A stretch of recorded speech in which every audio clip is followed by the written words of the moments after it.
বিসমিল্লাহির রহমানির রহিম।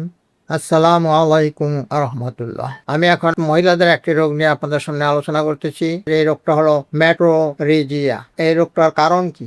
মহিলাদের প্রতি মাসে 28 দিন অন্তর অন্তর ঋতুচক্র দেখা যায়। এই ঋতুচক্রের 2 ঋতুর মাঝখানে, অর্থাৎ 2 ঋতুর মাঝখানে 12 দিন বা 15 দিনের সময়ে জরায়ু থেকে অতিরিক্ত রক্ত বের হয়। এটা হলো মেট্রোরেজিয়া রোগ এবং প্রতি মাসের একাধিক বারও হইতে পারে। যেমন অনেক সময় দেখা যায় যে মাসিক বন্ধ হওয়ার 1 সপ্তাহ পরে আবার দেখা দিল, আবার দেখা গেল যে 15 দিন পরে, 20 দিন পরে, এরকম বারে একাধিক বারও এই জরায়ু থেকে রক্ত যাইতে পারে।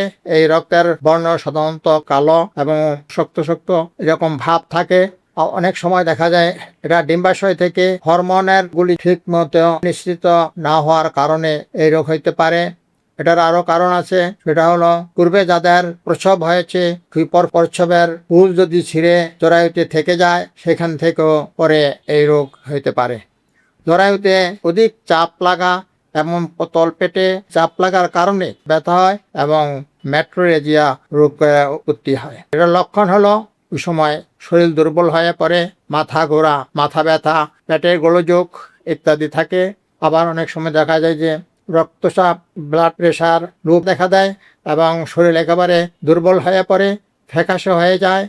পরে দেখা যায় যে তাদের জরায়ুতে ক্যান্সারও হয়ে যেতে পারে এবং যোনিদ্বারের বিভিন্ন ইনফেকশনও হয়ে যেতে পারে। এই রোগ অতি মারাত্মক, সুতরাং অতি দ্রুত চিকিৎসা নিতে হয় এবং ভালো চিকিৎসার প্রয়োজন পড়ে। চিকিৎসা না নিলে কঠিন আকার ধারণ করতে পারে। আমার কাছে যদি আপনারা যোগাযোগ করেন, আমি আপনাদের পরামর্শ দেব এবং চিকিৎসার ইনশাল্লাহ ব্যবস্থা করে দেব। আপনারা সাবস্ক্রাইব করে দেন এবং এই ভিডিওটা শেয়ার করে দেন। আপনারা সুস্থ থাকেন, ভালো থাকেন। আল্লাহ হাফেজ।